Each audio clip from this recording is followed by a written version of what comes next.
Il est à la tête d'un des principaux pays pétroliers d'Afrique. Sa famille règne depuis près de 60 ans sur le Gabon et il compte briguer un troisième mandat. Cet homme, c'est Ali Bongo Ondimba. Né en 1959 à Brazzaville, il est le fils d'Albert Bernard Bongo, devenu Omar Bongo, et de la chanteuse Joséphine Kama, devenue Patience Dabani. Tous changent de nom et de prénom en 1973 lorsque le père convertit la famille à l'islam.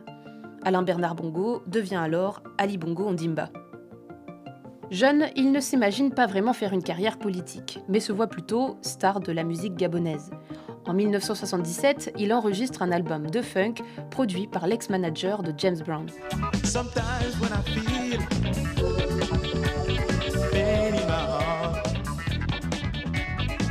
Mais la politique le rattrape. Après avoir effectué ses études en France, il revient au pays et travaille dans le cabinet de son père.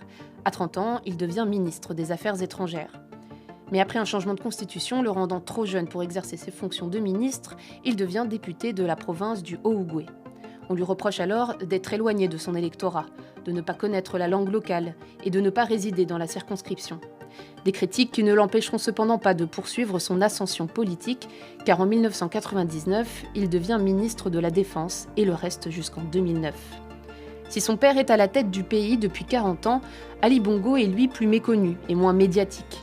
Mais à la mort de son père, en juin 2009, il est placé au centre de l'attention politique et est désigné candidat pour représenter le Parti démocratique gabonais, le parti du pouvoir.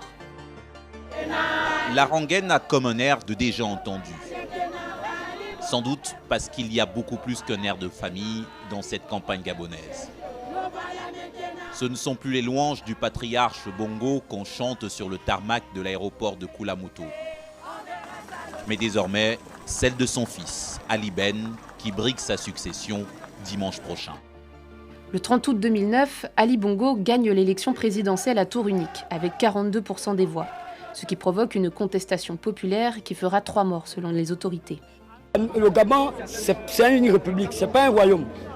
Nous avons décidé que le pouvoir ne peut pas aller du père au fils. C'est faux. Ali Bongo prend alors les rênes d'un des plus importants pays pétroliers d'Afrique.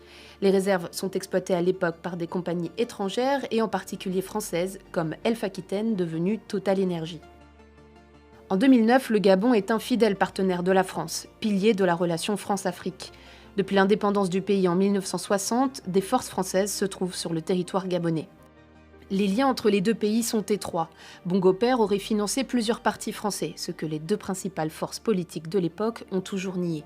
Les enfants Bongo auraient aussi hérité de luxueuses demeures familiales parisiennes, selon plusieurs associations de lutte contre la corruption, comme Sherpa ou Transparency International.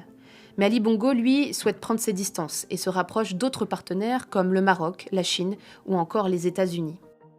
Je crois avoir indiqué une fois que je ne connaissais pas la France-Afrique.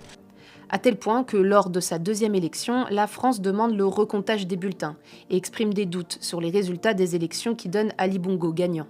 Ce dernier emporte cependant l'élection officiellement avec 5500 voix de plus sur son opposant Jean Ping. La répression de la contestation est encore plus brutale que celle qui avait suivi la précédente élection. Les opposants dénombrent près d'une trentaine de morts.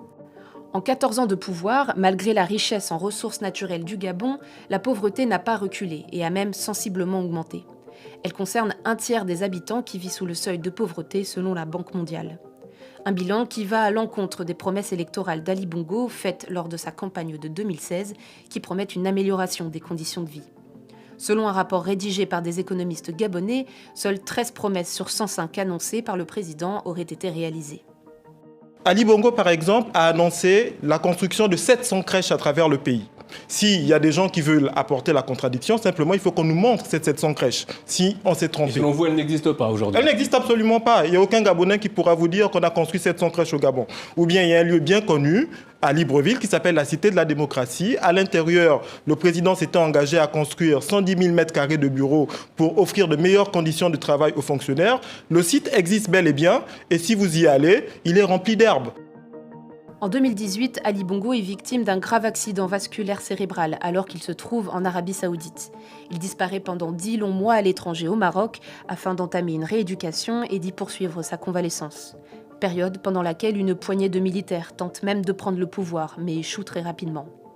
Malgré tout, Ali Bongo compte bien briguer un troisième mandat lors de l'élection de ce 26 août 2023.